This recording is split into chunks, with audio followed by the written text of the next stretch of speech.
యేసుక్రీస్తు వారు రెండో రాకడ గురించి మాట్లాడుతూ ఆ గడియ గురించి తండ్రికే తప్ప మనిషి కుమారుడు కానీ దేవతలు కానీ ఎవరికీ తెలియదని యేసుప్రభు వారు మాట్లాడతారు. అంటే యేసుక్రీస్తు వారు ఎప్పుడు వస్తారో యేసుక్రీస్తు వారు కూడా తెలియదా? ఏమంటారు? ఆ దినమును గురించి కానీ ఆ గడియ, ఆ గడియ అదేంటది? గడియ అంటే ఏంటి? టైం. టైం టైం అనేది క్రియేషన్. టైం అనేది కలుగు చేయబడింది. సమయం అనేది కాలం ఏం స్వయంభు కాదు. కాలం అనేది కలుగు చేయబడిందే కాలం. మరి కలిగి ఉన్నది ఏదియో ఆయన లేకుండా కలగలేదు. కలిగి ఉన్నది ఏదియో ఆయన లేకుండా కలగలేదు. మరి ఆయన కలుగు చేసిన కాలం గురించి ఆయనకే తెలీదా? ఆయన ఆ మాట ఎందుకన్నారు? ఆయన మనుషునిగా అన్నారు. యేసుక్రీస్తు వారు రెండో రాకడ గురించి నాకు తెలియదు అనే విషయం ఆయన మనుషునిగా అన్నారు. ఆ గడి గురించి తెలియదు. అసలు ఆ గడియ, ఆ సమయం అనేది కలుగు చేసింది యేసుక్రీస్తు వారు అయితే ఆయన కలుగు చేసిన సమయం గురించి ఆయనకే తెలీదా? ఆయన మనుష్యునిగా మాట్లాడుతున్నారు అన్నది మనం అక్కడ అర్థం చేసుకోవాలి.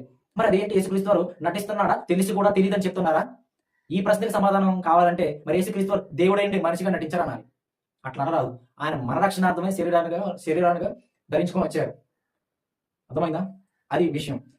యేసుక్రీస్తు వారికి ఆ గడియ తెలీదు అంటే ఆయన మనుషునిగా తెలియదు, కానీ ఆ కాలాన్ని సృజించిన వాడే ఆయన.